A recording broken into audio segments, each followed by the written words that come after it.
Good morning. Good morning, everyone. Good morning, everyone. Good morning, good morning. How's everybody? That's a little, tepid. How is everybody? Good. All right. And you could say, I'm okay, just louder. I'm Tracy Russ. It is my honor and privilege to serve at Foundation for the Carolinas as the SVP for Civic Leadership Strategy and Impact at the Robinson Center for Civic Leadership. And on behalf of the Foundation and our partners in the Agility Together series, Share Charlotte and United Way and the Lee Institute, welcome to Agility Together this morning. And we're excited to see you in person. And also, let's give a wave to everyone that's joined us online. We always host these events in person for gathering and also online to allow more to access this information. And we record these sessions to make them available 24/7 for anyone who might benefit. So welcome, welcome, welcome in all three of those contexts. Today we are talking about capital campaigns and their utility in the life of nonprofits, what they mean in terms of the life of the community, what we know about that currently, and to share that knowledge with you as a part of our ongoing efforts to offer information and insights around impacts from the Robinson Center and from partners around key issues and topics. You will see a growing and steady stream of data, insights, and information coming out into the community. This being one example. Next month's session will be focused on individual donors and impacts on nonprofits based on survey work completed with UNC Charlotte. And I will have an announcement about a partnership in that regard later. But just know that at the Robinson Center at the Foundation, we are committed to reimagining civic leadership, not just as the Foundation being at the head of a parade around any singular issue at a time, but helping to equip and empower the community to address and meet any challenge, any opportunity that faces us all. And information is certainly a critical part of that. And you are partners with us in all of that moving together, so we want to make sure that we're doing what we can to empower you. It is a real honor for me to, in just a second, turn the agenda over to my colleague, Jesse Herman, who is our VP for our Center for Nonprofits at the Foundation for the Carolinas. And just so you know, the Foundation is organized as a collection of centers, civic leadership, nonprofits, community, donor services, and others that are all designed to provide access to information and centralized resources for key constituencies in the community. And all of that created so that we're having more impact than just the transaction of grant making and just the transaction of dollars flowing out into the community from our generous donors at their donor advised funds and others. But we're all committed to serving the community in any way we can across multiple facets, and that's one of them. And Jesse is our leader for nonprofits and helps nonprofits structure their investments with us and inside the Foundation as stewards in service of their mission. So Jesse, it's always a pleasure to work with you, and I'm so happy that you're here with us today. I want to thank everyone in the team at Junior Achievement here for hosting us for this really great event. Those of you that were here for Share Latte, also with Share Charlotte some time ago, may have heard me say that this entire development called Camp North End is the vision and brainchild of a developer who has a background in civic engagement and citizen leadership and brought those skills and that perspective to life at Camp North End as a way to redevelop a huge site in the heart of our city in a way that engaged neighbors, stakeholders, people, so that this could be a place for connection, for journey making together. And that vision, I think, is well on the way to fulfillment. And certainly, Junior Achievement could not be a better representative of that mission and that intention. So we're very, very happy to be here, and thank you, everyone at Junior Achievement. I want to preview the morning agenda. We'll hear a short presentation around findings from the capital campaign survey. Then we'll have a panel discussion around capital campaign strategies led by experts from the Lee Institute, including, of course, our friend Peter Blair, but the real expert, Pat Martin, who's going to tell it like it is, like she always does, and will be an invaluable resource. And then, as I said, we'll pick up again next month at the next Agility Together series, and we'll share more insights and more data with you and walk with you along the journey of, okay, so what about the data? How does it mean and how do we use it? And with that, unless I have missed anything, Melissa or others, I'm going to turn it over to my friend and colleague Jesse with thanks, and we'll move ahead. And good morning. Hi. Great. Thank you, Tracy. It is great to be here with you this morning. We're really looking forward to sharing some of the data we captured in our capital campaign survey, but also wanted to start with a quick thanks to Junior Achievement. I'm not sure if there's staff in the room, but they had their annual fundraiser last night. It was incredibly well done. We were just across the street at the Revelry, so wanted to congratulate them on a great program, but also to be back here so early in the morning, props. Nonprofits get it done. So my name is Jessie Herman. I lead our Center for Nonprofit Sustainability at Foundation for the Carolinas. And what that really means is that I work with nonprofits in two main ways. The first really being fund management. I know every nonprofit leader in here loves accounting, reporting, investments, finance, all of those great pieces, but the foundation can serve as kind of an outsourced office for some of those. Oh, thank you. The other part of the work that we do is capacity building. So opportunities like this for us to share more information about trends that we're seeing in the nonprofit sector.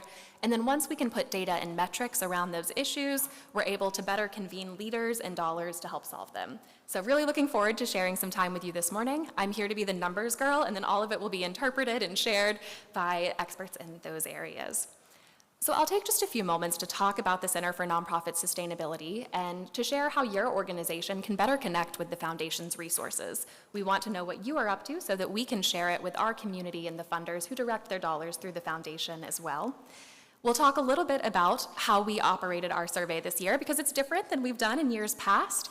And then we'll look at some of the key findings, the specific data pieces, and then see what questions you've got for us.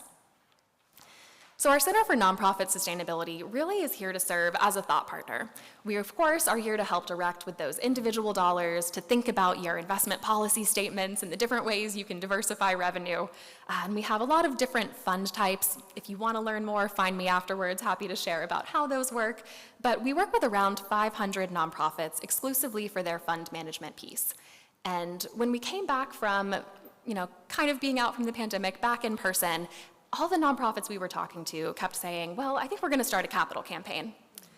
And it happened over and over and over, and we realized maybe there needs to be kind of a coalition here of information around who's running those capital campaigns, what areas they're in, and how we can best share that information in the community.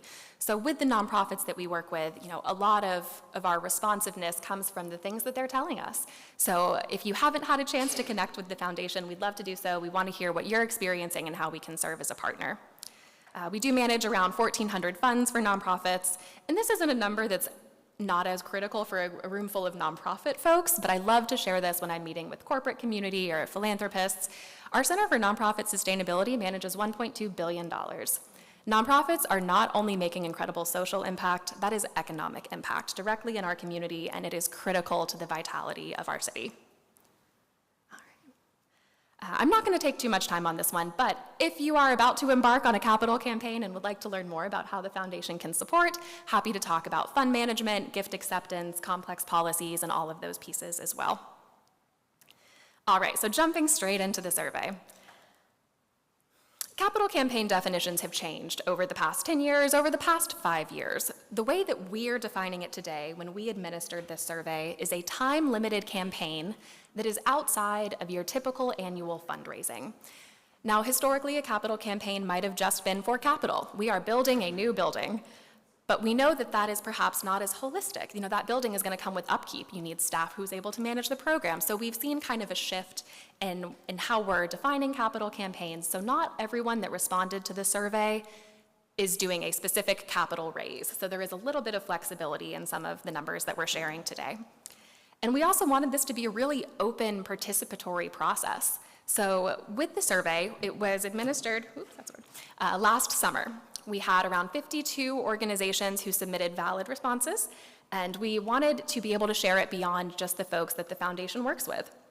So our great partners in the room, like Share Charlotte, United Way, and the Lee Institute, helped us aggregate this information to send out. There were a lot of surveys going out in the community, and I think it was really important that we were able to kind of coalesce around the message of, all right, there's a lot of information coming out. We want you to respond to all of us, and we're all going to share it on our end as funders and as partners in the community to try and best share that information and due diligence. So I'm going to talk about some really big numbers today. So I wanted to kind of set some ground level on the size of campaigns. Every capital campaign is critically important, and we aren't sharing specific campaigns and the nonprofits numbers today because we don't want to fall into the trap of the comparison game. A $150,000 capital campaign is just as critical as that $10 million capital campaign. And if you see another nonprofit that's working in your space and is the same size, just because they have a different number doesn't mean that yours is also not balanced. So you're going to hear a lot about these big numbers and how all the numbers come together, but please know that this is representing a very diverse breadth of nonprofits, some that are entirely volunteer-led, some that have been in this community for decades and have incredible operating budgets. So working with all sizes here. Most are also operating in multiple counties. So of the nonprofits, I think the average was around 2.7, so around 3 counties that each nonprofit was working in. Of course, plenty just working in one, but some working in every county and serving clients or constituents from all of those areas. And the highest sector areas represented really reflect kind of the incorporation numbers that we also see in this region. So predominantly health and human services, education, and arts. Another thing that makes the data kind of fun when we're sharing it with funders is that not all of these campaigns are public. So we do have a different set of this deck that has information on every specific campaign, what they were raising it for, how much has been raised, and that is what we shared with our fund holders at the foundation. We wanted to really ensure that people who were directing dollars know where to give in the community. You're really passionate about animals? Amazing. Here's 2 new campaigns coming out about animals. But some of those campaigns aren't open yet. So it was kind of finding this balance. And so today you'll see the numbers in aggregate with the nonprofit names scrubbed because we are excited to see more of these capital campaigns get announced, but we wanted to be able to collect as much information as we could, even if it wasn't all quite ready to be shared. And then, as I mentioned, the goal of this survey is really kind of 3-pronged. So we wanted to do it so that nonprofits could learn more about the foundation and the services we provide. We wanted nonprofits to be able to use this data to inform, perhaps, if they are thinking about a capital campaign, is this part of pre-planning for them or just to learn more about the sector? And then I think the most important part that we found was to be able to share this information within the funder community. What campaigns are coming up? How can we help your nonprofit with the storytelling and ideally direct philanthropic dollars to causes that our fund holders care about? We have around 1,500 families that direct their charitable assets through the foundation and around 60 companies. So the more that we can share, the better it is for the community. All right, here comes the big number, $1.37 billion. That is the current need in the community, and that is capital campaigns for I saw that face. It's a lot of money. Now, some of this has already been raised, and we'll get into that in a little bit, but this is 52 nonprofits saying, okay, this was our X amount of goal, and this is a lot bigger than when we have conducted this survey in the past. So I think it's around $500 million more than when we administered this survey in 2023 for a different set of campaigns. So we know that there is exponential growth, and we know there's a lot of reasons for that as well. Now, unsurprisingly, the majority of nonprofits that responded did also say that their campaigns are focused on capital. This is infrastructure, this is capacity, but as we talked about, they're needing to be able to build the reserves as well to support some of those capital pieces. But we're really seeing that the campaigns are quite intersectional. And I think that speaks a lot to how nonprofits are incredibly flexible. particularly how we are responding to some of these root issues. So, we might have a healthcare organization embarking on a capital campaign, but it's going to have a piece of education and also a piece of social services. It's very, inspiring to see the different way that these organizations are coming around causes. Some of these capital campaigns are being done jointly. Some of them, of course, individual organizations, but the ways that we are seeing nonprofits come together to combine services to really treat root issues. And we know it's been some interesting economic times. We added a question mid-survey that said, have you had to change your numbers in the last 12 months? And we probably didn't need to add that because the answer to every single person was like, yeah, we sure have. But the commentary piece there is what we found interesting, and I think we've got some information on that later. But the takeaway here is that there is so much flexibility in a campaign right now. We are seeing people both accelerate and delay. People raise their goal amounts, lower their goal amounts. And that is just because of the uncertain economic conditions, the issues with federal funding, the increase in program demands. There are a lot of variables happening right now. So I think the main takeaway of this slide is that nonprofits have a lot of ambition. There's a lot to do, there's a lot to raise, and a lot of exciting things coming. And then kind of the takeaway of this key finding slide is there's also a lot of adaptability that comes with that ambition. So we'll certainly talk about pre-planning more because a feasibility study, not necessarily good, not necessarily bad, but we are seeing that less than half of the organizations are completing a formal feasibility study before embarking on their capital campaigns. We talked about there are a lot of uncertain variables in the community. There's also a lot of uncertain internal variables for nonprofits right now. We're seeing a lot of retirements, a lot of leadership transitions, some really exciting changes. People saying, oh, well, this new space just fell into our lap. It's perfect for our needs. So we're switching everything. We're going to figure that out next. So we're seeing this incredible adaptability among the community. No surprise here, the top funding priorities really reflect kind of what we're seeing across state lines, North and South Carolina, the top need being housing, youth, and then mental health. And we talked a little bit about, really trying to address these root causes, seeing nonprofits come together to really think not just how do we treat the symptoms, but how do we raise these dollars and deploy them in a way that is going to make the most significant impact in the community. All right, I love charts. So, our first chart is talking about campaign purpose. Nonprofits were asked here to select one key or main purpose, understanding that there is going to be a little bit of column A, column B in most of these responses. And you'll see kind of that other category is where people are saying it was all three of them. But predominantly here for capital improvement, makes sense. And then around 20% each for both capacity building and, interestingly, financial sustainability. So people are running what they would describe as a capital campaign for the purpose of building that financial reserve, whatever it may be. We see a lot of capital campaigns that come with an endowment component or reserve component, but we were surprised to see this number be so large during this iteration of the survey. So with this kind of first bullet here, we asked each organization to say, all right, your campaign is done, it was super successful. What is the population that it is going to most impact? And all of these answers are kind of ranked from top to bottom, but not also crazy surprising here. It is mostly going to be in service of our low-income households, our youth, organizations that are working with mental health populations and immigrants and refugees, and seniors. And those are all answers we saw in the 2023 survey. But the new answer this year was undercapitalized entrepreneurs. We actually saw that come across for a few different organizations and thought that was kind of worth calling out to see the interest areas in this community and where we are going to be investing dollars to help solve some of these social issues. And then these last two bullets are from a question that are like, all right, you're about to start your campaign. What kind of individuals are you going to be fundraising from? And what kind of corporations are you going to be fundraising from? I'll start with corporations because I think it's funny, but in Charlotte, they're going to banks and healthcare organizations. So, makes sense. Obviously mission-aligned businesses, folks who have engaged with them in the past. So from corporations, we see this shift, and we'll talk about this a little bit as well later, but we know that individuals are really going to make up the significant portion of your campaign and momentum. So again, these answers also make sense. You've got mission-aligned, high-net-worth individuals. You've got families who have already supported your organization.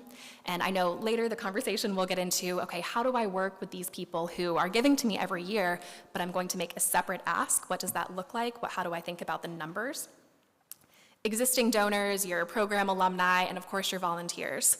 What we thought was interestingly absent from this answer was young professionals. And Capital Campaign, maybe not the place to try and engage a new donor and get them giving to your big cause, but how are you thinking about the young population and the folks who are already working with you, who are already engaged in your mission, and teaching them what it means to be a long-term and sustainable philanthropist in your cause? Okay, so the numbers here are perhaps a little discongruous, but you'll see the ranking on the side. The top #1 reported most important donor for our Capital Campaign is individuals. On the left-hand side, the #1 and #2 are combined, which is why private foundations is at the top. And I do also want to add a quick little definition here about a community foundation, because Foundation for the Carolinas is your community foundation, and we would essentially be considered as part of the individuals here. So we are managing those funds for individuals and families, directing their charitable dollars. So, your community foundation is separate from your private foundation and your corporate foundation. But it's interesting to see that it is far and away the top choice for folks saying #1 or #2, we are going to private foundations. Because as you know, those can sometimes be an interesting dynamic to try to fundraise from or to get those really big asks. But we have seen a shift. In our 2023 data, it was very much people saying, we are going to corporations. We really believe the banks are going to come through for us, and this is how we are going to get all of our major capital to raise these dollars. And now we're really seeing this shift into, okay, it is the personal side. It is the relationships we've got. It is who we have built in the community as our network of support, and seeing people kind of go back to that change. Government sources, interestingly, still on there, and faith institutions. At the bottom, a few folks saying that it was the second most important.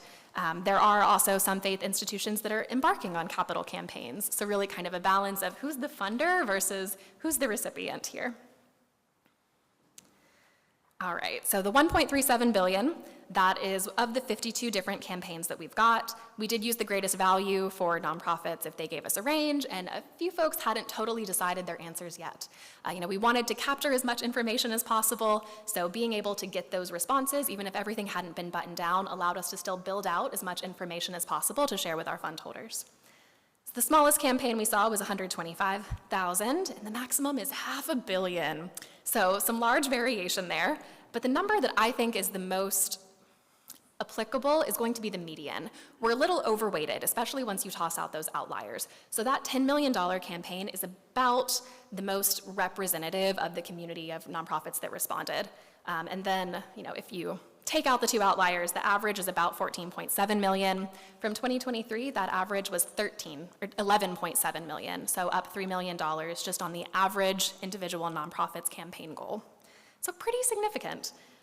And then I was surprised it wasn't a 100% that, yes, we do have naming opportunities available. Around 92% of folks said that they do, but I certainly believe that if a donor came to you and said, I'd like to have something named for X amount of dollars, that number would be 100%, everyone would find something.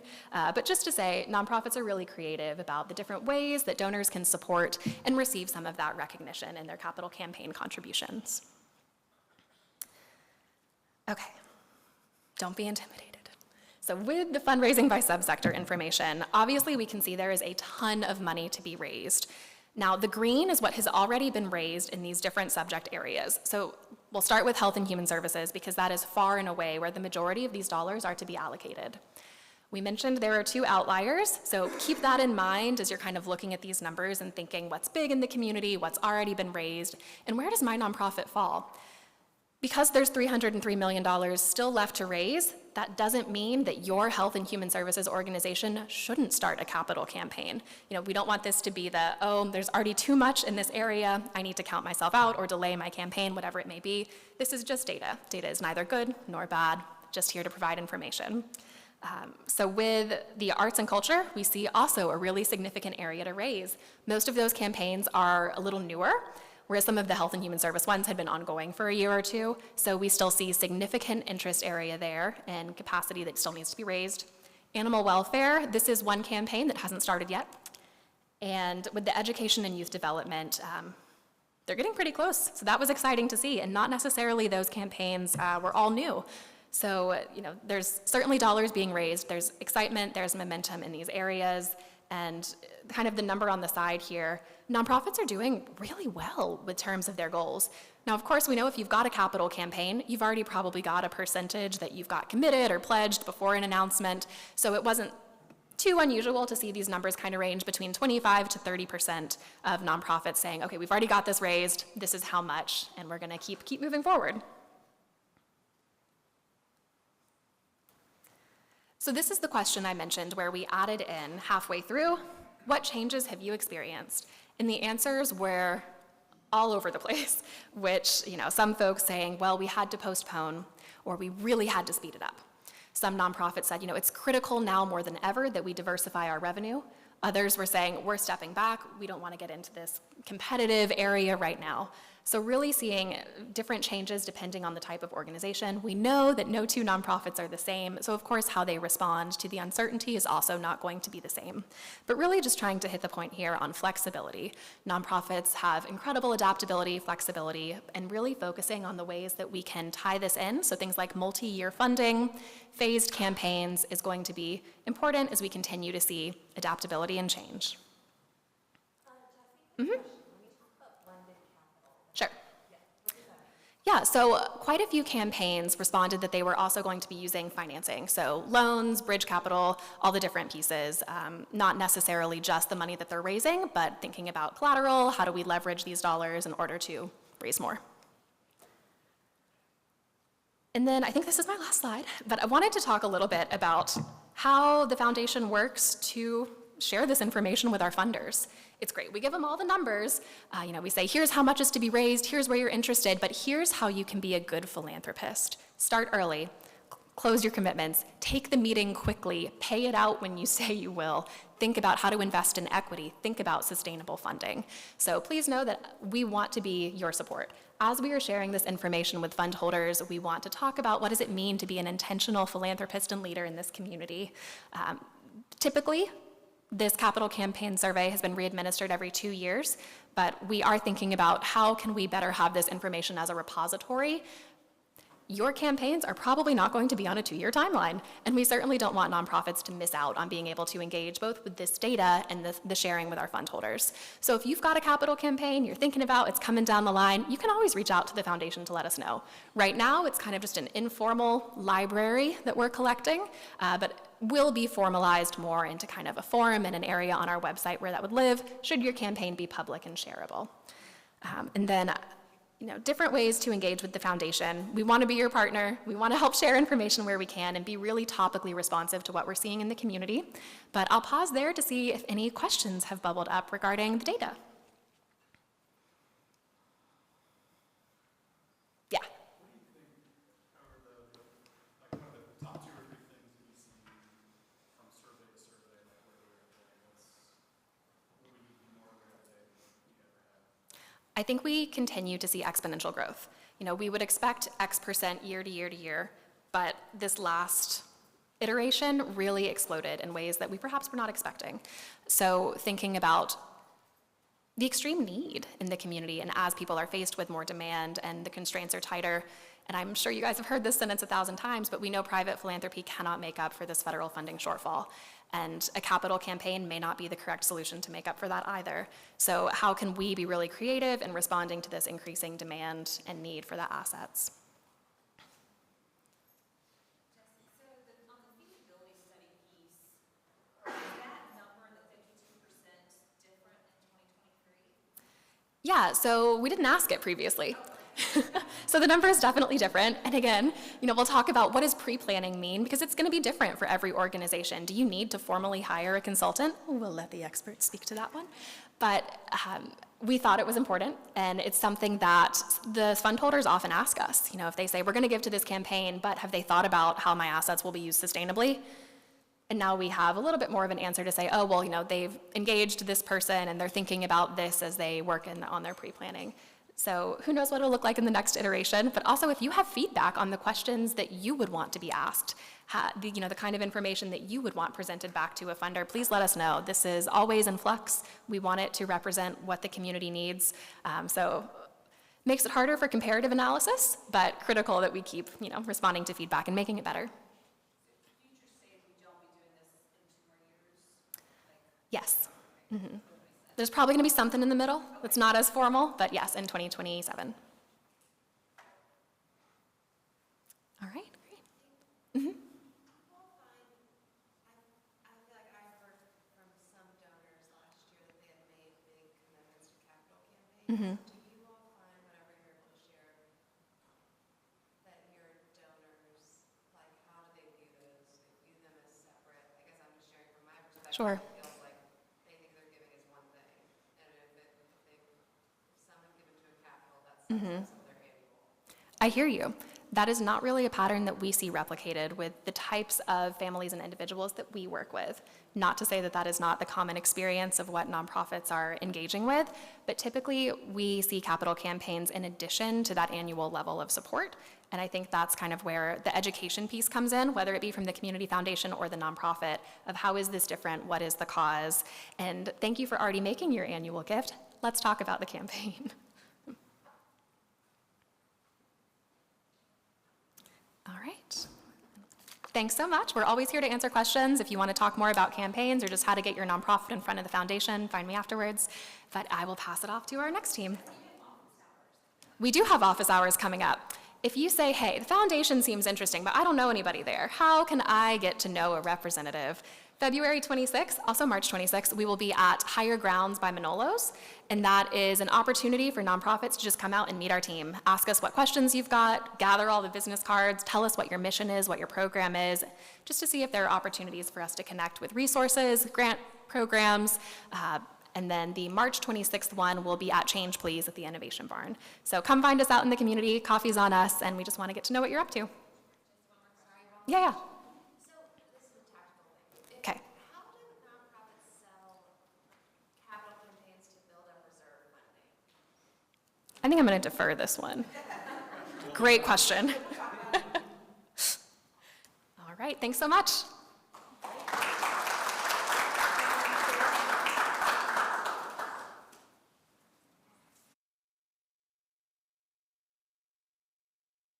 Up because we're not going to use the podium and we're going to sit in chairs, so we You have a kind of rocked every. Oh, I look good in orange. All right. Thank you. Thank you. So, I think Pat and I are both a little reticent to accept the term expert, right? And so I go back always and I'm like, well, what's the etymology of that, right? It's really comes from the Latin, and I think the piece that we will accept is it comes from the Latin word for the Latin root of the word try. So I think that, we would say that we've had long periods of deliberate practice. And if that has given us any sort of expertise or experience or experimentation that's gotten us there, then I think we'll accept that as a root. But by no means do we think that we have all the information. We think the information exists in the room. And that's what we're going to endeavor to do today, is have a discussion that really draws out the breadth and depth of expertise that exists in the room. So we're so excited to be a part of this discussion, and as we get started, I think it's best to get a good sense of who's in the room. So take a minute, if you haven't already done so, and introduce yourself to the folks at your table, and then we'll come back and we'll give you a prompt. That's great.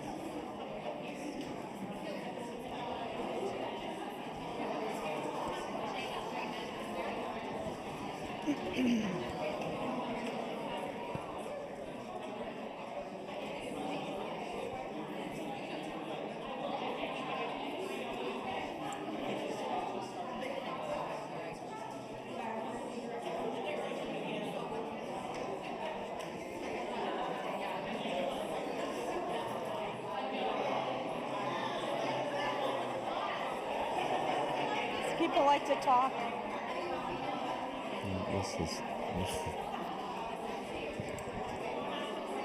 Are you buzzing? Mm-hmm. Yeah. It's the lead component. If you're not able to, it's all right. Are you easily able to forward me that document?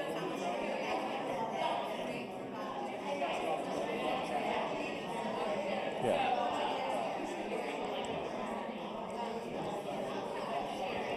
What's he want us to do? What's he want us to do? The document. Oh.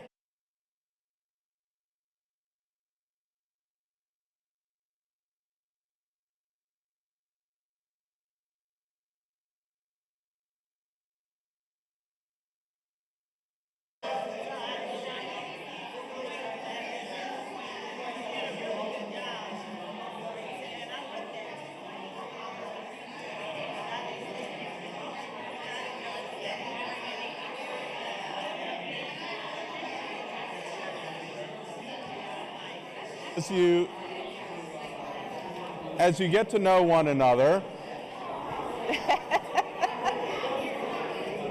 We need a whistle. yeah, I do, right? You can whistle, can't you? Yeah.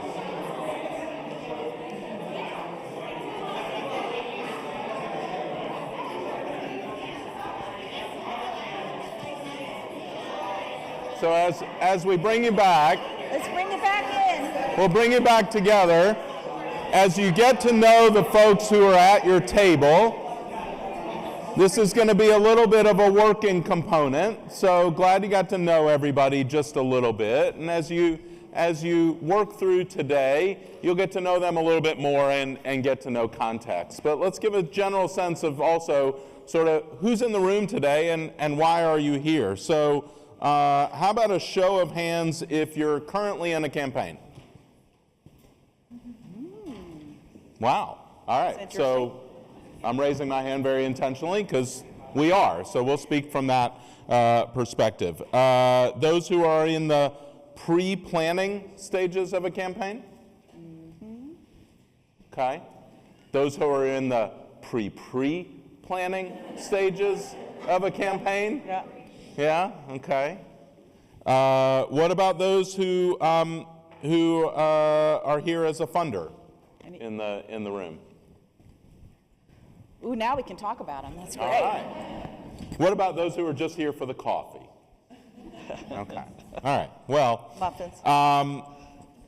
so that gives a good sense, right? We got some more folks on the pre-planning side or informational side than those who are actively in it.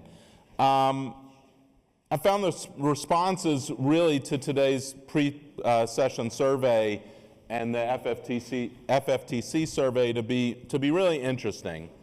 Some of those responses, I think, really indicated a reticence or a skepticism about their readiness for capital campaign fundraising. Pat and I were chatting about that. What do you think about that as we get started? So, in addition to the fact that Peter and I have tried a lot of things, the other thing is I'm old. And so I've had a pretty long career in this. I think the biggest thing about capital campaigns, and I'm a word girl, so I'm just going to call it a campaign because I'm old school enough that capital campaign to me means you're going to build a building. And you may have a campaign for lots of reasons, as Jesse defined perfectly. Campaigns are just fundraising. So one of the things as you think about it, you actually do know how to do it. Everybody who has their first campaign, it has to be their first campaign. What happens in a campaign is not different than what you know works in fundraising. So not that you shouldn't get people's counsel and advice who know more about it, and I'm not suggesting that you don't get someone who's done it more often than you've done it. But I think we all need to hold on to the fact that if we know how to sorry for the tap on the mic, if we know how to do development, which is a word I prefer to fundraising, if we know how to do development, you can figure out how to have a campaign. So I would really encourage us in this conversation, let's try to take some of that fear away of it's the unknown. There are parts of it that are unknown, and we'll talk about it, but much of it is what you already know how to do. So start with that. If I know how to be in relationship with a donor, I can have a campaign. I'm already having a campaign every year in my annual campaign, right? This is just a new, different way. And again, all of us have to have our first campaign. And I've worked with so many people in organizations who have long careers, and then they're in their first capital campaign, and they have the same reaction that everybody else has, which is to have some trepidation and fear. So let's kind of pack that out of here so that we can really talk. And I was joking about funders, but because there aren't funders in the room, it does mean when we get to Q&A, let's be real open, really ask what you need to know. And then finally, I'll just say before we keep going, these are just our opinions. I mean, this is not math. This is not 1 + 1 = 2. There is no silver bullet. There is no magic potion for any of this. And so one of the things that we've learned along the way is campaigns are animals unto themselves. And if I had a nickel for every time I started an effort where I was convinced that the lead gift was going to come from Susie, and I knew it, and we all discussed it, we're like, Susie's going to be it, Susie's going to be it, and we'll do a whole campaign, and not only is she not the lead gift, she never comes in at all. So this is the other thing, which is if you get fixated on there's one path of success in a campaign, that also can drive you crazy. Campaigns are organic. They're really almost like little animals that live, and so you have to be prepared. You have a good plan, but you have to be prepared to be flexible and responsive.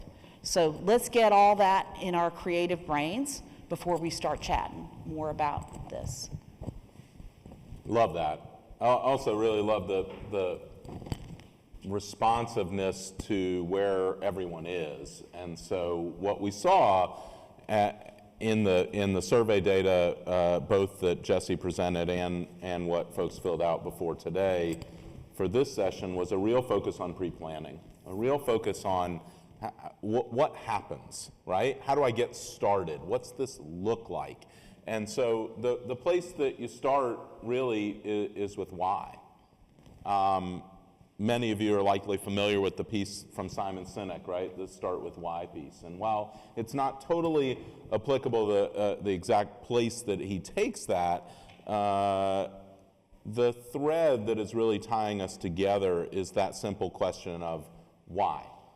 Why would you start a campaign? What is the why for your campaign? So take just a minute, jot it down on a sheet of paper in front of you. Just take a minute. Why? Why campaign? Why for your organization do you need it?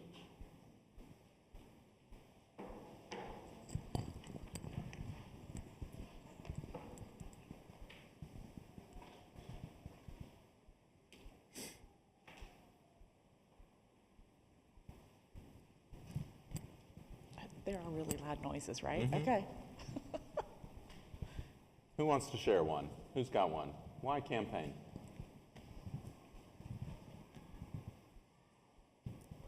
Sure. To fund a permanent warehouse space. To fund a permanent space.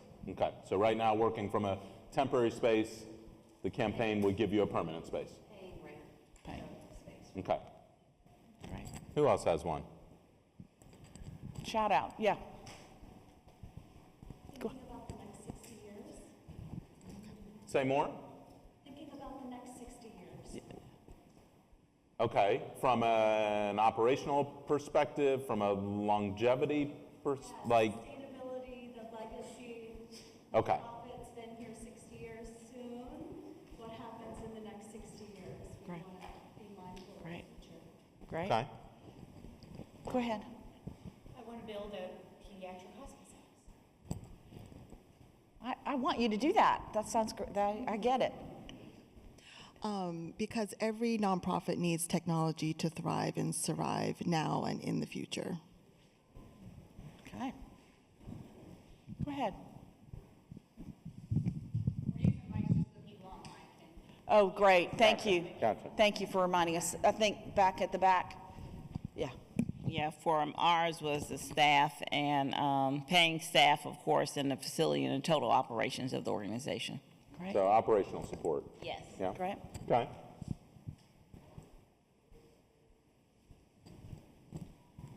Nobody said because my board chair wanted to do it? Okay. What's your reaction, Pat, as we sit and we think about why? So this was not a trick question, but you're going to think we made it a trick question. I think this is one of the things that we all do. You guys, your why was not your mission, but I know it is your mission in your heart.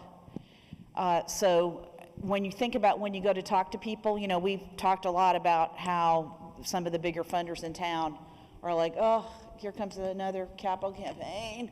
I wonder how many times all of us have gone in the room and started our sentence with, we need to raise $3 million to blah, blah, blah. And in fact, what we need to say is, we have seen a 60% increase in the number of people who need our services. Or back to yours, there is no place, there is no defined place for pediatric people. Or back in you know, we don't have the team we need to have to meet the need, and there are 14 people lined up at my door every day when I unlock my door. So I think the why is mission, and I know you all know that, but I do think sometimes when we're with particularly funders as opposed to donors, we kind of start at the end of the story, and we forget. One of the things I always tell people, a funder is just a human, and we kind of forget to give the funder that human piece that we would give a person. And we kind of jump right into, well, we've spec'd it and we found a great building and it's going to cost $3 million and off we go. So just remember that in your why. And again, it's in you, but your why, whether you're talking to Leon Levine Foundation or to me, the why is really the same why. And so you don't lose track of that just because you're in a more corporate, little c corporate setting. I think we all tend to do that. Yeah, I've certainly done it. Yeah. I mean, I inherited a capital campaign with an organization that I became the executive of, and they were about a year into the campaign, and it had raised about $1.3 million, but almost all of it had come from 2 gifts. So very, very few small gifts, 2 large gifts, and they said, what's going on? What are we doing wrong? And why have we not had more progress? The goal was to raise $8 million. And I said, okay, well, show me the materials. The materials basically said, give me money so that we can build a pool. And I said, okay, that's an interesting approach, you know. I'm not sure that that's the winning approach. And I think that might be some of the messaging challenge that we're having, is that the message is really, give me money so that we can build some stuff. And I said, you know, the mission of this organization was to build community. And so I started asking folks what their story was. What's your story with this organization? You've been involved for this organization. Tell me how this organization has impacted your life. And through those stories, we began to hear that the community that they were seeking was being built on the pool deck, on the sidelines of the basketball court, in an exercise class, in a lecture, and the discussion that happened after the lecture at the coffee station. And so the messaging that we flipped was, tell me your story, and these are the ways that we are going to make sure that the next 60 years, to use your phrase, that others enjoy this, that have this connection to the organization.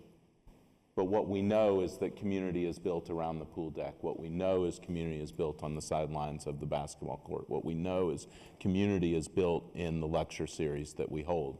So these facilities will enable us to meet and build community.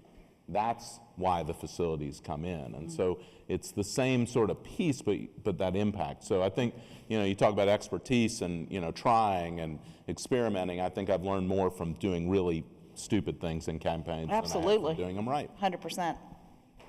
All right. We skipped over a piece, but as we get started, I think it's really take a moment to consider your personal philosophy to fundraising, because like Pat said, a campaign is just a different type of fundraising, but it's still fundraising. So Pat, how do you approach it? Well, I am really lucky because I started in a very individual-focused place. I was in higher ed. That was my first fundraising job. And so, as the data shows, and you all have seen the pie chart too that comes out every year of where money comes from, that people are the biggest donors. So I started off in that individual relationship kind of world. And luckily, it has suited me well ever since. When I think about relationship, and we all talk about this, right? Relationship, non-transactional, all that. The one thing that I think I've learned through trial and error is that I have to hold 90% of that relationship. In other words, it's not like the relationship with my husband, where we might try to be 50-50. When you're in charge of a donor relationship, you're actually holding almost all of it, which is it's your job to be thinking on their behalf. So it's not just I'm in a relationship so I know them and I know their cat's name, which I do, or anything like that. It's also that the advancement of that relationship, I'm really doing all of that work, which is different than the relationship you have in your personal life. And that's something I've really come to realize and learn much more in the last 10 or 15 years, particularly if you're on a cultivation pathway towards a gift that's significant. And significant doesn't mean zeros. Significant in anybody's world could be, it's not the number of zeros, it's how much it matters to them. Again, that's holding both sides of that relationship. We had an experience with somebody that we very much wanted to name something, and we were on a path with them, and they were so nice and lovely. They kept being in the relationship with us, and we finally, because we're maybe slow learners, had this moment where we realized the thing we were talking to them about was not interesting to them. And it took us a long time to get there, but when we pivoted, and we pivoted in a very direct way and said, we just said in the room, you know what, I'm not sure this is very interesting to you. I think there's something else that would be more interesting. And they were like, they were very nice. They should have been like, duh. You guys have been talking to us for a long time and we're not ever closing, and so there should be a reason. And we pivoted and they made a gift that was lovely and did a wonderful thing, and it was all great. But that was my moment. And I was like, I've been only holding half of this. And in reality, we have to hold both. We're holding them and us. For me, relationship fundraising is the only way that I can do this job. Because if it was not that, it's like selling cars. Yeah. And I would be a terrible car salesman because I'd be like, oh, don't buy that, you can't afford it. This one's cheaper. So I'd be terrible. But if I'm not in a relationship, I couldn't do it. And I've done it now almost 40 years. There's no way. So I would think a lot, if I were you, about what that means to you. Everybody's different. Some people are, more shy. All those things are different. You can find a path, but in thinking about relationship, the idea that you're really holding both parts of that relationship, I think is really important. So I came to it a little bit differently. I'm a begrudgingly, is sort of the phrase I would use to come into it. I have a degree in diplomacy and American foreign policy, which is a great background for development. Yeah. And I got placed in the room for the first time as a department director. I was running an early childhood school, and the CEO said, hey, I want you to sit with this donor. We're going to ask him to make a 7-figure gift to support the school, and I want you to tell him about the school. And so I get in the room, and it was awful. It was just painful. I was just stumbling, spewing data and really random facts that I found interesting. And we got out of the room, and the CEO said, what the hell was that? And I said, I don't really know.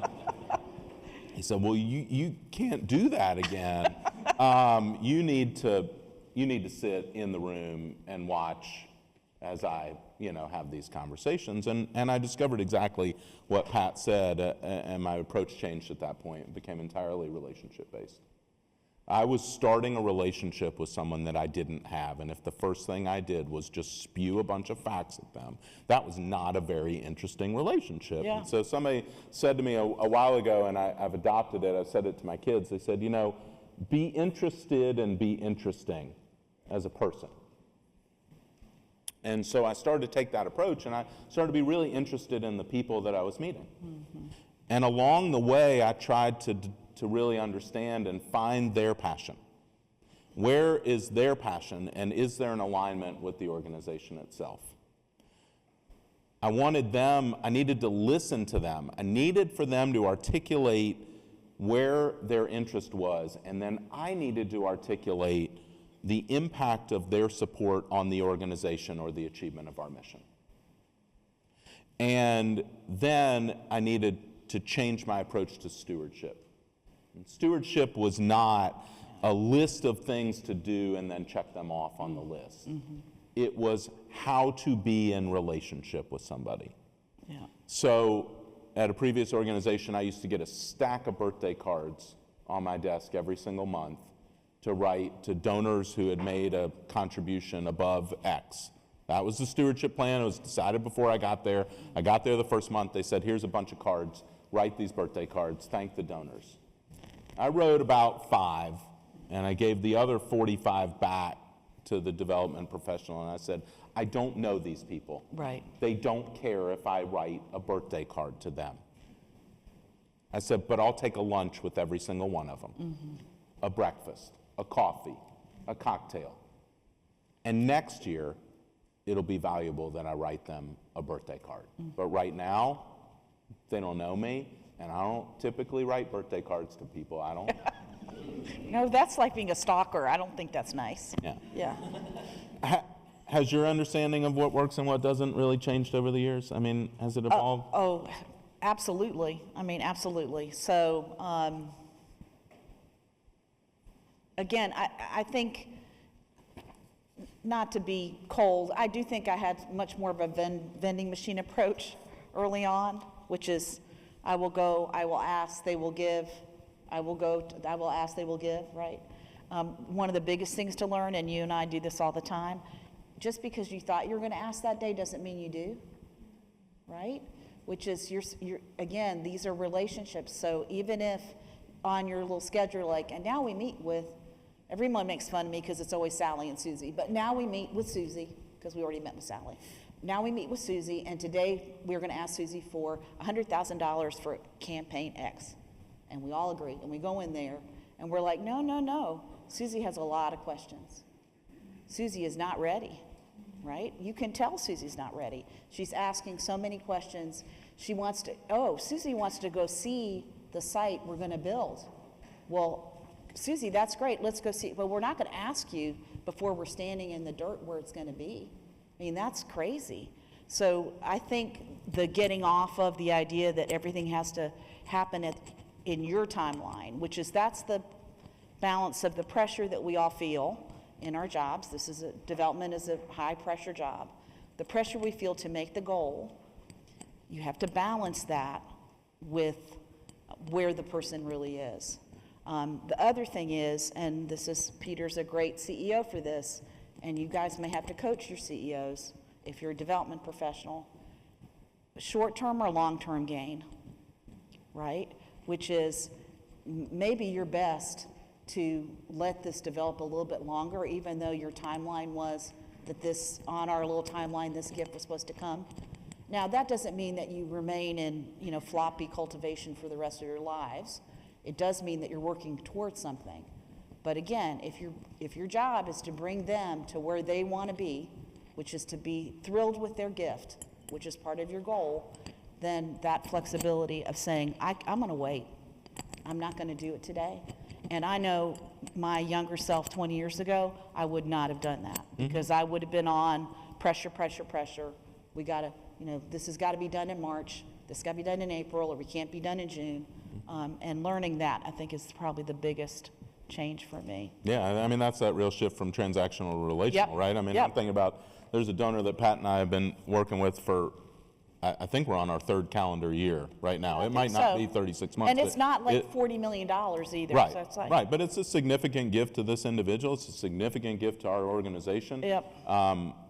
We would have loved to have had the thing completed already, but we're not. But we're in relationship. So I could have easily gotten this person, I think, to give a smaller gift. It would have been very transactional. We wouldn't have achieved what the donor wanted to achieve. So I think that patience and flexibility is there. Yep. So Jesse presented quite a bit of data. When you sort of look at the window into it and into the scope of current capital campaigns, it surfaced a litany of questions for us as we started to think, right? How's a campaign different than ongoing annual fundraising? How's it different from an emergency campaign? How's it different from a major gift initiative? There were other questions around how do you balance campaign fundraising with ongoing operational needs and an annual fund, and how does it not subtractive? That was kind of your question, right, before. How do you make that there? What are the indicators of readiness? How do we determine whether we have the resources to be successful? Human resources, capital resources that are necessary. And so Pat and I, we sat down, we said, all right, like, what are the things you gotta have? What are the things you really should be sure about?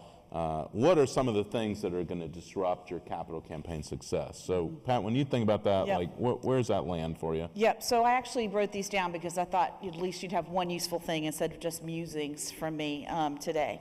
So all campaigns are a little bit different, but there is a core piece, I think, that you need to be prepared, and we can share this, or you can write it down. Well-researched priorities. We kind of already talked about that, which is, I know what we need, I can tell you why we need it, and I also know exactly what it's going to cost. Most of us have been involved in some effort where you started off thinking the building was going to cost X and then it ended up costing Y. That is a tough place in the philanthropic community to be.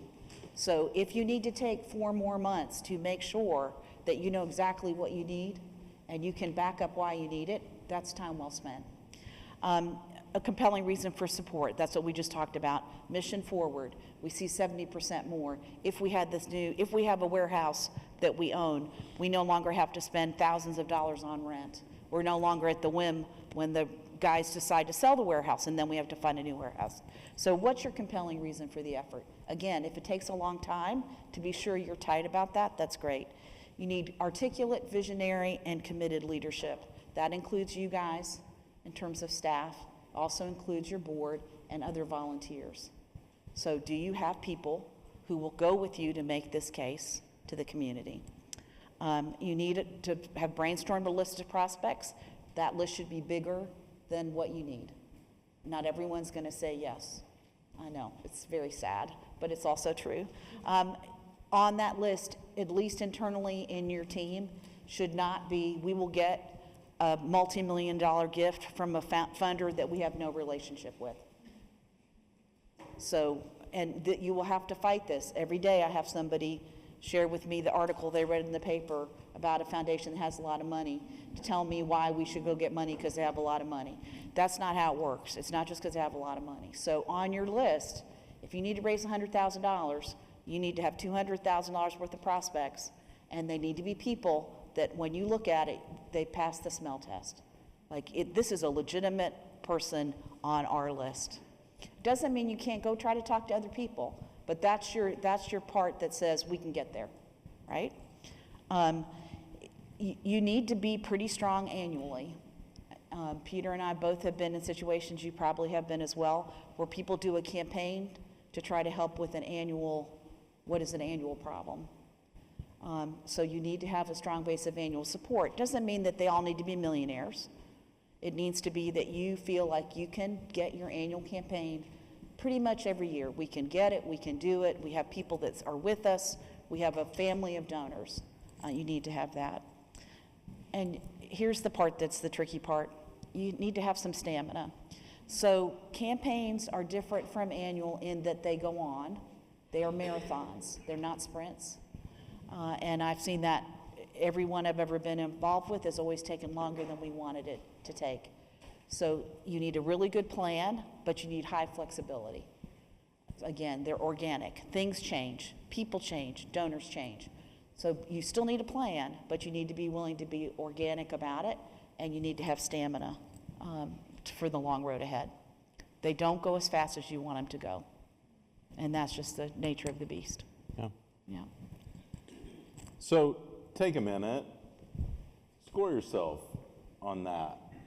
And then what we'd love to hear from everybody is what resonates with you and what did we miss Yeah. from that list? So literally take a couple minutes and come back to us and say, hey, of what you just said, this really resonates, this is something I'm thinking about, and this is something that we missed, or this is this is an open-ended piece that we didn't address. Or I don't under, why does that matter? You know, if you're like, I don't get why you say that matters, tell me more. That's an option too.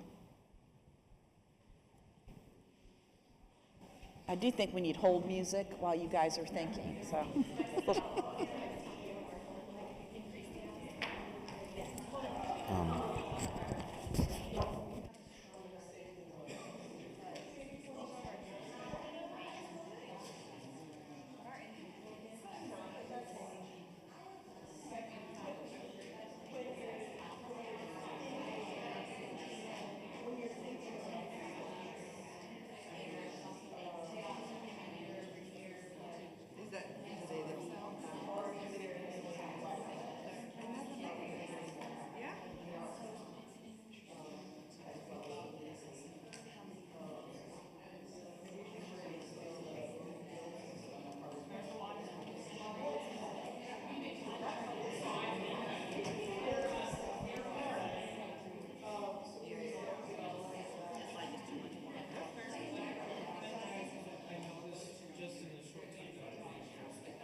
All right, so part of what happens when you present like this is you got to sort of figure out where did we go right and where have we missed the mark. So what resonates with you out there? When you hear some of the things that we've talked about so far, what's resonating with you?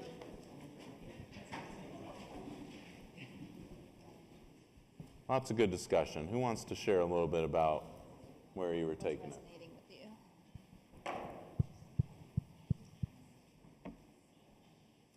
No? Maybe it's easier to tell us where we missed? Yeah, that's way more Yeah, fun. that's fun too. Where did we miss the mark? Our table was discussing that some of the priorities that you guys shared is the thought process that we have when we're going through just our regular campaigns, whether that's holiday giving, Giving Tuesday, some of our events and things. So it already is aligned, but just kind of what the difference is and when that need is for the capital campaign. Yeah, I'm not surprised that you don't see a lot different. I think that probably the major one is having some visibility about who's really in the universe, because that's your first test of your goal, right? So, and that's a little bit different. Like in annual, we're like, yeah, we probably have enough people, it's a little bit loosey-goosey, but one of the things that you're gonna wanna be confident about from the staff perspective is we see the path to where we wanna go. So I would say that's probably the major difference. But it doesn't surprise me. Again, campaigns are just development. It's just the same skill set, the same everything still works. Thanks for sharing that.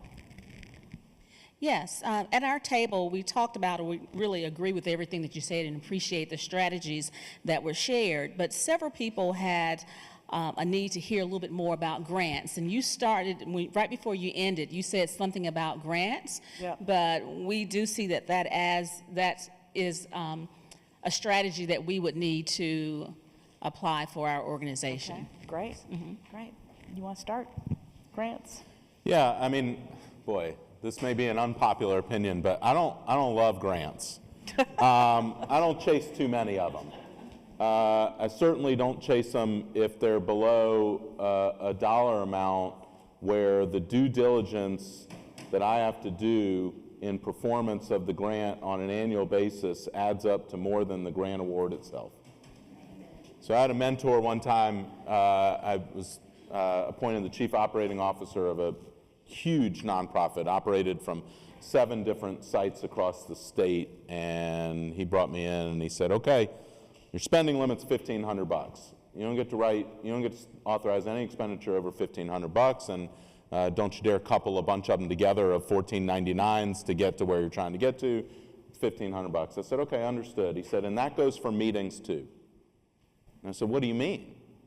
What meeting doesn't have any cost? He said, I'll be damned if it doesn't have any cost. He said, you add up the hourly rate of everybody sitting at that meeting table, and that's the cost of that meeting. He said, it's an opportunity cost, because it's not like you're spending more because they're on salary. He said, but that's the cost of that meeting. That lesson, I applied it to everything really in an organization. And so if Pat's got to spend 100 hours of her time on due diligence for this grant, then it better be a grant that's 300 times her hourly rate. Yeah. Otherwise, what am I doing? Yeah. So I'm not a huge fan of them. The competition's gotten fiercer. Yeah. So. I think we're sort of in the campaign mode as opposed to the annual operating. I think grants that match are great. I think whenever we talk ourselves into why it matches, they really want apples, but we have wonderful bananas. And so what we'll do is we'll explain to them that bananas are healthier than apples. Then you really, it's not worth the effort. So if it's not, for me, if it's not a 75%, like I see us in exactly what they want to do. Again, relationship. They've already decided what they want to do. And no matter how wonderful we are, and I've done it, we've all done it, no matter how wonderful we are not going to talk them out of thinking, we're really into the ballet, but I love opera, so therefore you're now going to love the opera, because my grant is so good, I wrote so well. So match is the most important thing. So if you find a grant and it's a match, then that's great. There's a million places to search. The Foundation for the Carolinas is very helpful on that as well. So, if you start searching and you know what you do, so again, let's say I'm the banana person, I search people who want to give grants to bananas. And if they don't say they want to give a grant to a banana, then I do not spend my time on it. The other thing is, it's also true with campaigns, many of them do not give to capital projects. And when they say they don't give to capital projects, save yourself the heartache. Don't write them a grant for a capital project. No matter how many ways you position it, there are some people sitting in grant areas, this is not to pick on them, one of their jobs is to sort right from the beginning. And they sort kind of two ways. One is, nope, that is not what we do. And you're probably never even getting to the reader at that point. So the other is, if you don't do it correctly, you don't complete it. That's the other one. You didn't complete it, boop, you're out. So a grant that's a match is a great idea, but it's got to match. And then when you're doing your grant, just be a human in how you write. Because again, a human's reading it. It's not a PhD paper. It's not a thesis. So in the end, a person in that foundation is going to read it, and it's going to be a human.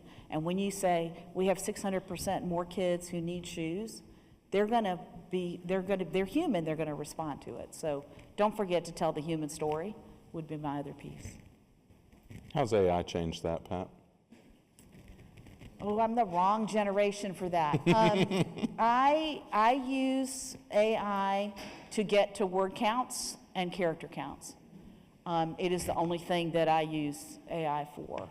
I do not say, hey, ChatGPT, write me a grant about whatever. Maybe it's because would be job limiting if I started doing that. But no, I don't. But I do use it, like if it's like, oh, it's supposed to be 1,000 characters and it's 1,132. I'll pop it in my little AI and let it get to the 1,000 characters. Yeah. And then I read it very carefully. Yeah. Yeah. For those who are unaware, you can search. I have children who are in school, so I know this really well. And the teachers are now using machines that say what percentage of this was generated by AI. Yeah. It's only a matter of time before that sees the development world as well. Yep.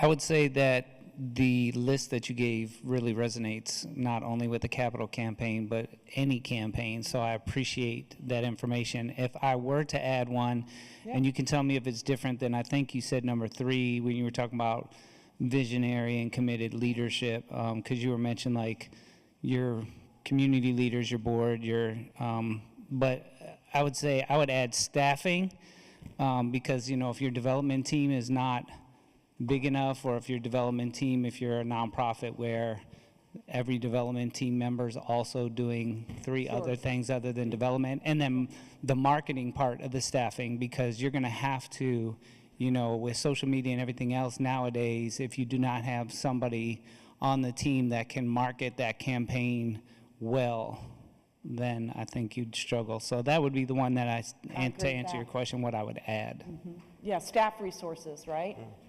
Can we do the campaign with the people we have, and if not, what do we need to add, right? It's a great point. So yeah, Pat, let's think about that a little bit. I mean, one of the things so I've been with the organization for about 4 years. Pat's 26 years with the organization. So I come in and I was a child. I've got ideas. Yeah. Yeah, I was a child. You were, right? Yeah. 12. I was 12. Before child labor laws, yeah, right? Was. Yeah. 1842. Yeah. Yeah. So I come in and I've got ideas and I've got, thoughts about, the way that we're doing things, and the relationship between the CEO and the development director or development professional is really critical. Mm-hmm. I mean, how well can an organization succeed if you don't have alignment between the professionals that are? Yeah. How many of you are doing both? How many of you are? Yeah. So I guess this will not be a helpful conversation to you. But when I coach people in development, I do tell development people, CEOs don't need to listen. But if you go work someplace where the CEO implies or says outright that development's your job, do not take that job. because people do not want to see the development person. They want to see the leader. And that means, to me, it's not enough, and Peter would never do this, it's not enough for the leader just to be like wound up like a toy and put in the room to make an ask. He's involved in everything about what we're doing. So he holds the relationship as well. Relationships are complicated, it doesn't always work perfectly, but the expectation is this is as critical in his job as everything else that he does. And so, to me, that's a relationship, and that goes back to the question of, when you're looking at a campaign, back to your question about resources, is the CEO, if you have a dual job, is the CEO prepared to give the time that it's going to take to have a campaign? Or is the CEO going to be like, oh, I cannot believe you put another thing on my, no. If we're going to be in a campaign, we got to be all in. It's all shoulders to the wheel, up and down.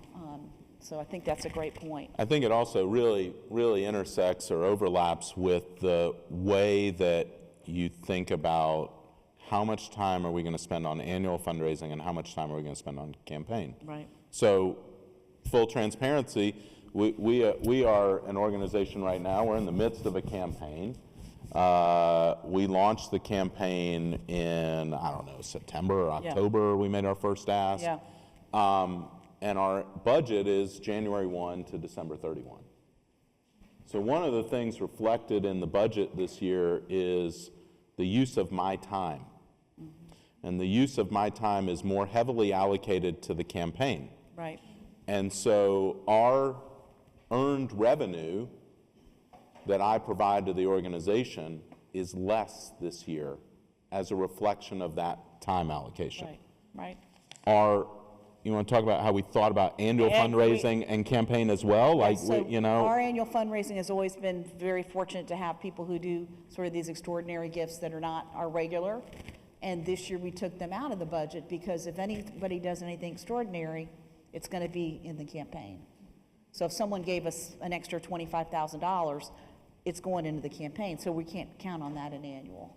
So again, this is part of the thoughtful sort of pre-planning. Back to your great point, this is the structural part of pre-planning, right? Not just who our donors are, but how are we going to do this?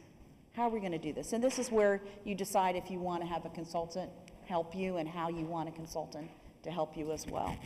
And it maybe can go, I don't know, you guys may have been surprised by the number of people who either have a feasibility study or don't.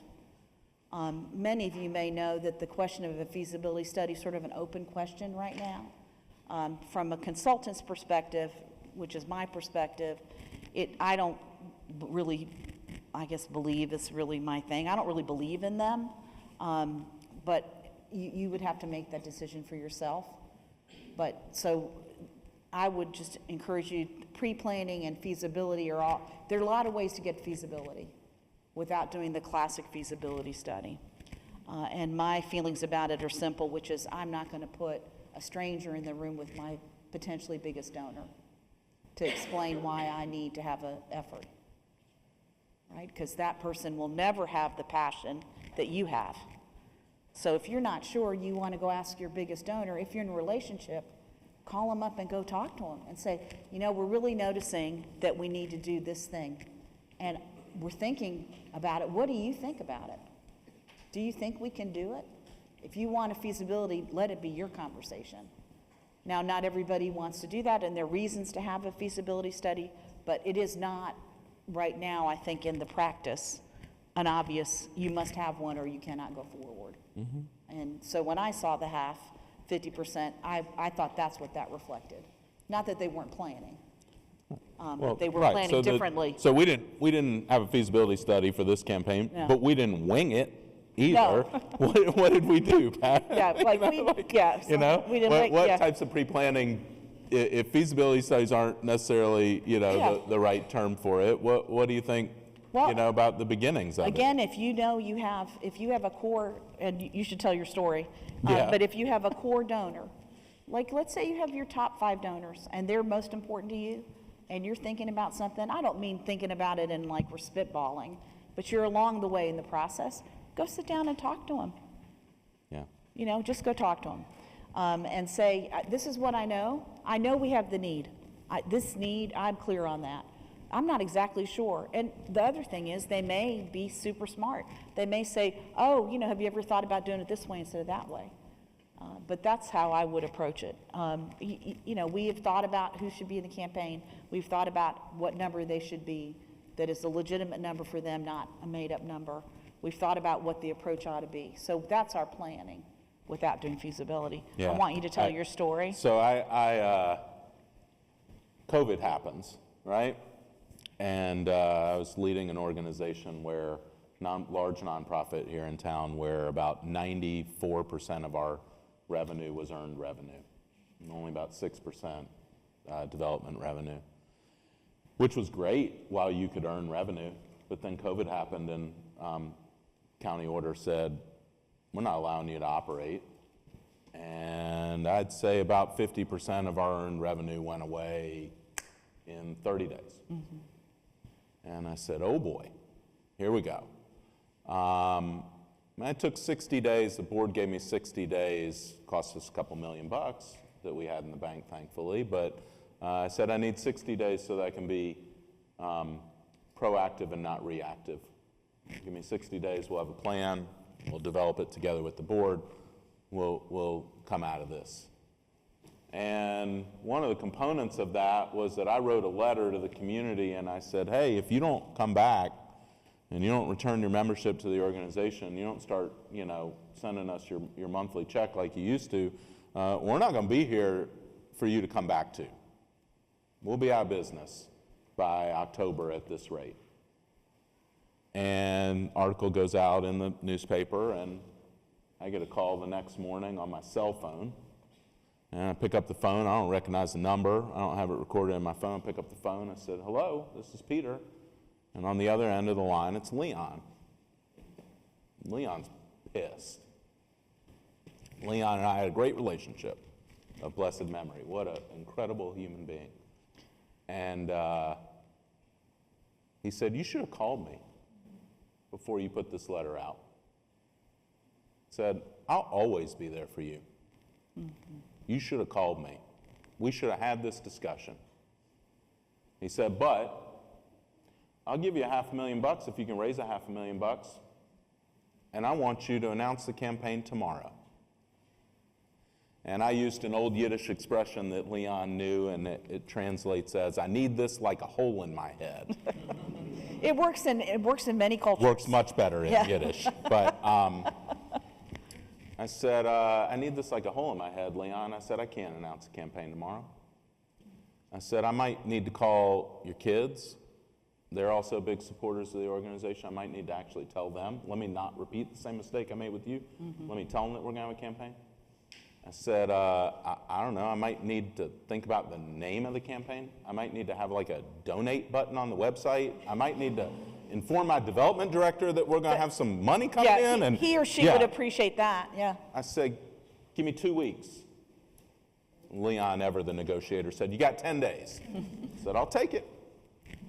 We took 10 days, we built the campaign, we raised $1.25 million in 41 days. Because of the strength of relationships. Right.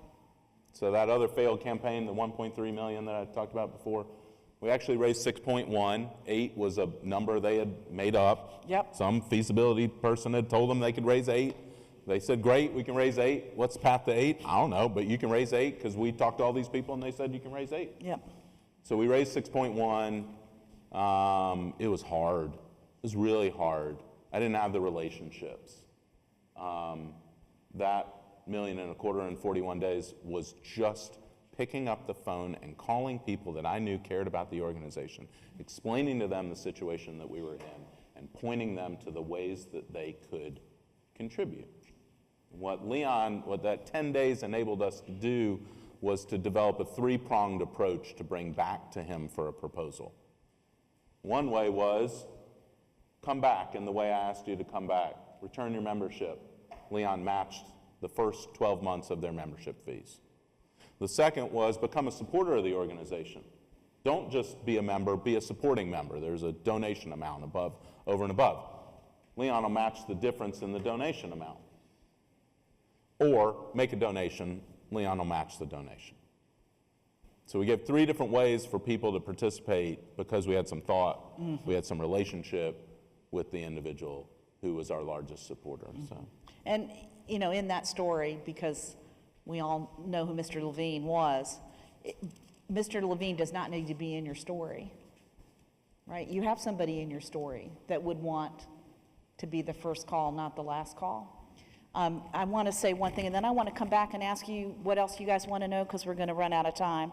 I do want to say something about silent versus public, quiet versus public. Quiet is not a secret, but I really highly recommend, now every organization is different. In general, be in quiet as long as you can be in quiet, because I want to stay in the quiet phase until I've talked to everybody that I put on my list to start talking to, because they matter, they're family, so they need to know before everybody else knows. So I encourage people to stay quiet as long as you can stay quiet, but it's not a secret. So, you know, that's why I like quiet better than silent. Also, I'm never silent, which would be the other reason. But, so, you know, quiet phase is, here are the 50 people we want to talk to, they make up the quiet phase. And then we'll evaluate what happens next. All of us live in a world where we would like to think when we make a campaign announcement, somebody we've never heard of will see how important it is and call up and give us $1 million, right? This is the theory behind publicity about a campaign. It doesn't happen. But those 50 people that you stayed in community with to make sure they knew they were important enough to be spoken to when it was still quiet are far more important than the potential of what might happen. Now, if you're a very public-facing organization, the way what Peter's talking about or other organizations, it might be different. But in general, for most of us, work in the family and stay quiet as long as you can. Again, quiet, not a secret. So, which means if someone asked you, you would tell them, yes, we're in a campaign. It's not like you'd be like, oh, I can't talk about it. So I want to just get that in there when you're thinking about planning. Yeah. We talk about top down, inside out? Yeah, that's my favorite phrase, top down, inside out. So top down is whoever's your biggest donor, and it could be a $10,000 donor. Again, zeros don't matter. Whoever's your biggest donor, you need to start the process with first, top. Because they may have a long runway. It may take them a long time to get there, and you want to take as much time as you can. So your top 5, start them early. Inside out is people who know you the best. That's family. It doesn't matter the size of the gift. So somebody who's been an annual donor for you for 20 years, has always given you $1,000, they're the inside. So top down, inside out. So start with the people that are closest to you, and then use them to help build who's out there, right? People who get excited, you can say, great, can you help me understand who else in your circle might be interested in the thing that you've just committed to? But top down, inside out. And give yourself the time on your lead gifts that they might take a long time. And you want to have all that time because you want to get them where they need to be. So I shouldn't start with my AI search of the top 20 richest people in Charlotte. In my kindest way, I would say no. Okay. Yeah, All right. I wouldn't. Just checking. Wouldn't highly recommend. So this one is really, you know, the sort of joke to that, but the pyramid is, you know, if I too know that Mr. Tepper is one of the wealthiest individuals in Charlotte, but if Mr. Tepper doesn't have a relationship with my organization, I probably shouldn't call him up. I should probably actually look at maybe what his foundation actually targets for giving and see if I'm aligned, but yeah. Don't start there. So what else have did we miss? Yeah.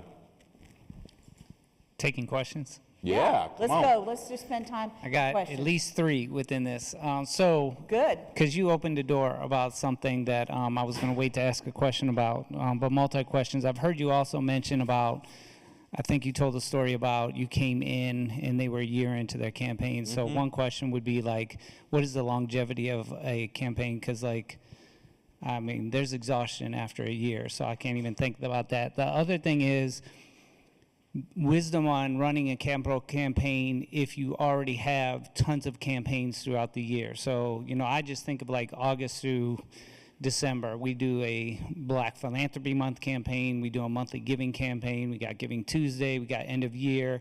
So, you know, you don't want to be messaging everything out there about, hey, give to this campaign, and you're continually switching campaigns and got multiple ones going on at the same time. And then lastly, for those of us that do a gala, which I'm sorry, I had a twitch. Yeah. Sorry. I understand. Yeah. Which, feel like we're planning at least for a half of the year. Absolutely. And seems like a capital campaign to me. Yeah. So just like your thoughts on, do people do both, and is it essentially the exact same thing? Because like I said, the list that you gave us about things to think about in terms of planning resonates with every single one of the campaigns that I just mentioned. We want to be sure we're doing that with every campaign we start looking at that list. Right. So you want to talk about campaign, like what defines a campaign? Right. So if you were going to do something, you'd have to call it something different, because if you're using campaign language, in all those other things, I mean, forward-facing, you just need to, in terms of marketing it, you'd have to call it something that doesn't have that word in it. To me, what I hear you saying is, have you got something in mind that's a need that you want to raise a discrete amount of money from a discrete group of folks? That's how I would put the structure around it. And if you feel like your ability to say, look, we could focus on this for 18 months and not longer, then I would scale that to that, which is, I'd say we're only going to raise X, and we're only going to try to talk to 20 donors. So again, this campaign model is really adaptable. So adapt it to what suits you. Just because we see Atrium Health or Queen's University coming out with a campaign of $450 million and they're going to do it for 5 years, none of that matters. You need to start with what you need to raise money for that is discrete, that's not part of all those other annual things that you talked about. And I actually think donors are pretty sophisticated. I think donors that care about you, you can go and say, I need you to continue your annual support, and then we've got this great new thing we need to do that's going to change our lives, and I'd love for you to think about a gift. So I think the people are pretty sophisticated. What you described cries out for basically a quiet campaign that talks to donors and never goes anywhere outside, because then you don't have the competition in your messaging that you described. So the time piece is an interesting one, and I'm trying to think about the current experience that Pat and I are in. So 3 years ago, we identified a list of capital improvements that needed to be made. Those capital improvements would if made in a short burst of time, would dramatically change the annual operational health of the organization. We could achieve those capital replacements. It might take us, I think my analysis was 23 and a half years or something. Right. So we'll get there in 23 and a half years. But if we get a little short burst right now, look at the trajectory of the organization and how it changes. How we're able to serve the community, what types of community engagement we're able to do, what types of educational programs will we be able to offer without a fee basis, what the experience is of our guests and our clients and all those things. So that was like 3 years ago. We had that list. Mm-hmm. We knew that list was a few $1 million. We had bigger priorities as an organization for a few years. Mm-hmm. That was not the strategic component that would change the trajectory of our organization. We had several things we had to accomplish before we got there. Well, about 12 months ago, we said, maybe now. Now it's that. Yeah. Now there's nothing more important strategically for the success of our organization than that capital raise. Okay, how are we going to do it? And we pre-planned. We didn't hire a consultant pay them $60,000 for a feasibility study, right? I have one of the best development professionals in town, so we have a talent, right? We don't need to do that, but we were a development team of 1 when I arrived. We're now a development team of 2, right. And then I consider myself a part of it, so I'm 3. We've got a team of volunteers. They expand it, right? But it's not everybody on the board. It's, hey, can you help us? You're in relationship with this person, right? So we pre-planned and strategized what that would look like for another, I don't know, 9 months, 12 months, right? We introduced it to the board in that time period. We, asked for questions. We talked about the list. We got a list that's 3 times longer than what we need it to be. And so then we made the first ask in last fall, and I think it'll take at least the asking, right? Those meetings at most of this year, if not maybe we finish a little earlier. So to answer your question, I don't have a timeline. I can't tell you exactly what month we're gonna stop. We've changed our goal, right? We had some success, unexpected, so the goal was increased. It wasn't like, oh, now we're done. We've still got 40 relationships of people that we want to talk to. So there's no, I think that sometimes we do ourselves a disservice in saying it's time limited. Yes, it's not forever and ever, amen, but if your goal is achievable, if it's thoughtful as to how much you're trying to raise, then it shouldn't take forever. But I don't know when to tell you when we started, is the answer to your question. Right. When did we start? Was it the first time We talked about Pat and I sit together every other week? Yeah. We talk about what's going on in the organization. So was it the first time that we were like, maybe we should solve that with a capital raise, with a campaign raise? Yeah. I don't know. Also, you want to talk about how often you can do this and what that looks like? Every organization is different. I think if you're in a capital raise that is not based on some new thing, like we now know we want to do X and we didn't know that before, and you're in campaign mode more than every 3 to 5 years, you're probably in a campaign too often. And you're probably solving a problem that you should solve a different way, which is, and maybe it is, like my volunteers get very excited when we have a campaign. They get very excited, they're very enthusiastic, they're much more committed than we are in our regular annual stuff. Then you need to figure out how to get them committed in your regular annual stuff rather than getting back into the campaign mode. The other way, again, the way I look at it is we have people we want to talk to. The campaign doesn't end until we've talked to all of them. Because no one in a campaign is going to be sad if you go over. No donor's ever going to say, you went over. They're going to be like, yeah, you went over. I was a part of that. That was great. So my campaign model drives on who I'm going to talk to. And the campaign does not end until we've talked to all of them. And I know that in that will be the answer to the number, because we know it's in there. And they may not be available to meet with me on the timeline that I want to meet with them. Well, there's that, right? They might go to Linville every summer. Yeah. How many we've all heard that. But yeah, so back to your question. I think it sounds to me like you need to figure out a number you need and put whatever boundaries around it you are. If you're like, we really need 250,000, but we can do it for 125, let's do a 125 campaign because we have the ability, the time, the resources, the focus to do that, then do that and be wildly successful, right? Because success, this is old school. Success builds success. When you can go hooray, hooray, then you're set up great to when you have to go back and ask another question. What else do you guys want to know? Yeah. Who else has a burning question? Or what did we say that was crazy? Most of it. Yeah, all of it was crazy, but yeah. I actually have a question. Yeah. When I worked on campaigns for our church, we always had like a 3 to 5 year pledge depending on the campaign. When you guys are working with your donors, your top 5, are they typically giving a one-time gift? Or are you asking them for different payments? And I think just talk about that with people, that what's different about an annual campaign is that you're not always just kind of like doing the ask once a year. If it's pledge or multiple years, you're kind of resharing the story, keeping them engaged for those additional payments down the line. Yeah, it's great point. If you are in an ability to be flexible, I like to usually say to a donor, would love to see this gift within about 3 years.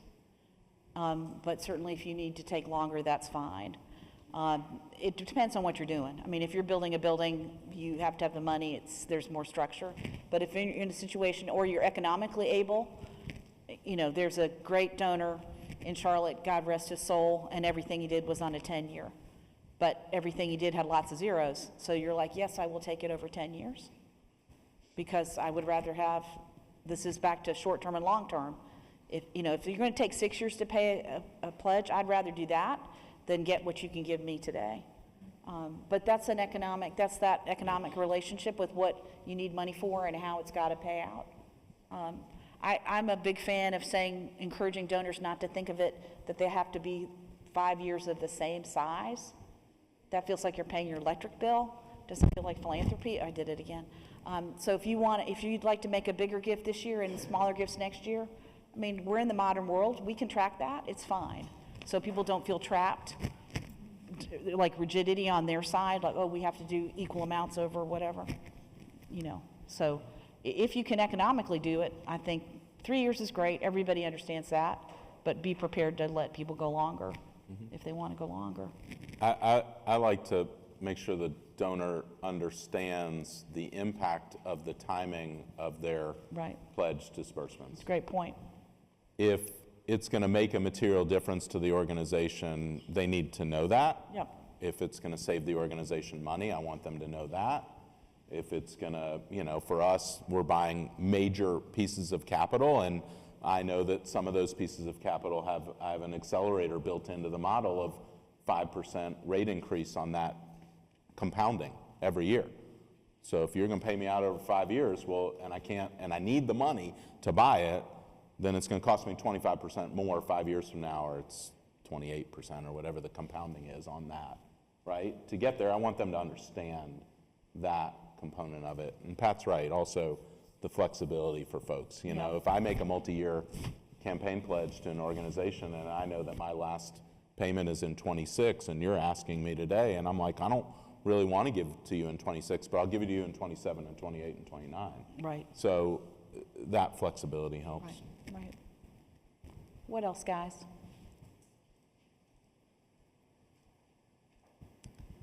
Let me give one last little piece. There's a piece in the back of the packet, necessary campaign components. And there's a little piece on the bottom bar that I want to talk about. So when you think about change management, and we'll get into this in April.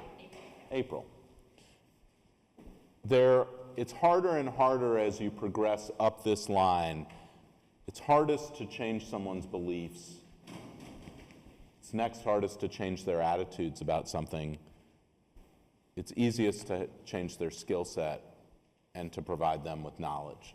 So as you think about your approach to capital campaigns, right, where are the organization's resources? What is necessary? And some of that might be, we need to develop skill. We need to develop knowledge. But if it's on the attitudes or the beliefs, if it's about your attitude about how you're approaching philanthropy, if it's about your belief system in the campaign itself or the organization or changing somebody's belief about it, it's going to be a longer timeline to get to those types of necessaries that are there. There's also characteristics and attributes to it, right? Is it mission aligned? Or is it not? Are we reaching for that grant? Are we reaching because we know that so-and-so likes to fund, you know, where our sector?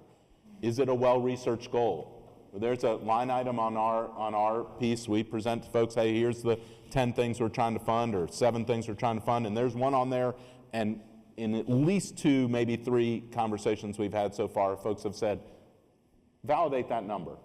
That number seems high to me. Tell me about why you need X for that item. And Pat and I spent a lot of time talking about those numbers to vetting them. Hell, I paid for, you know, architects to come in and validate the number on a couple of them because I didn't want to get stuck in a conversation that became about the number and how well researched my goal was versus the organization and the impact of their philanthropy. The purpose and the need, right? You got to be able to articulate, like we talked about, you know, why, the why behind this, and the timeline, right? You know, you do need to have some sort of an understanding of this is why there's urgency now, and then the resources on the far right. Do we have the human resources? Do we have the staff? Do we have the board? Do we have the volunteers that we need? If there's a gap, is a consultant the right way to go about meeting that gap? If so, go after that. Do we have the time to do it, or is it subtractive from the rest of the mission delivery of the organization? And do we have the money? Do we have the software? Do we have the communication strategies developed?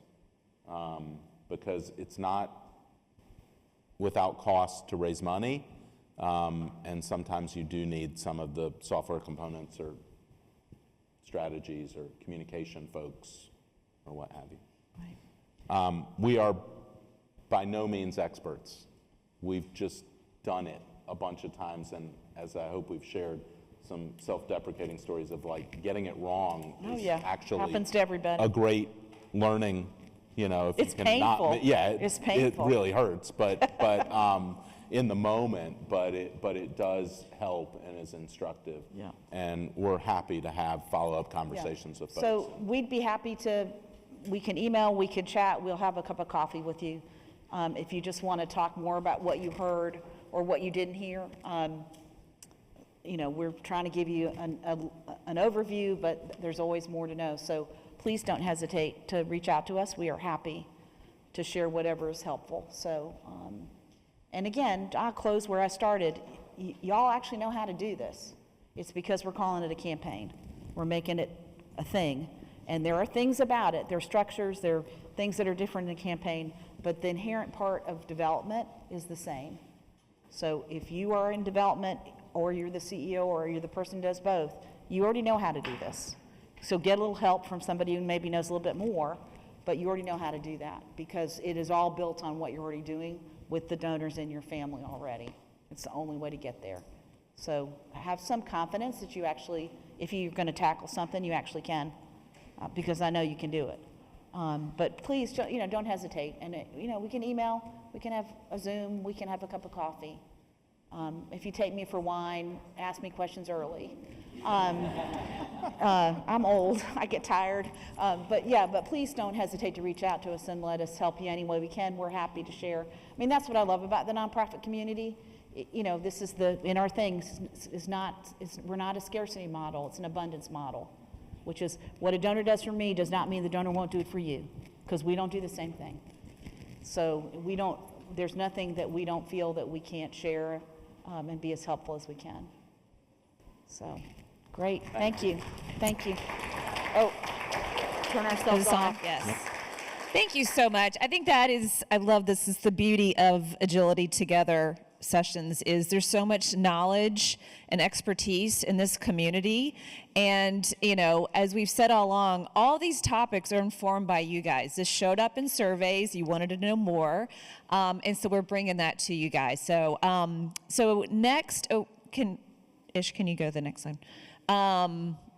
Okay, so we are back here again on March 18th for a session on the results of the funder survey. This was a survey that was co-produced by UNC Charlotte, by Foundation for the Carolinas, and by United Way to understand the funding implications to your organizations in 2025. So you're going to see the results of that, and then we're back here with Peter is going to lead a panel discussion about individual donors. We heard the number at the beginning, 67% of philanthropy funding comes from an individual donor. So it's going to lead us in a great discussion with organizations who are really good at that. So as we learn from collective wisdom.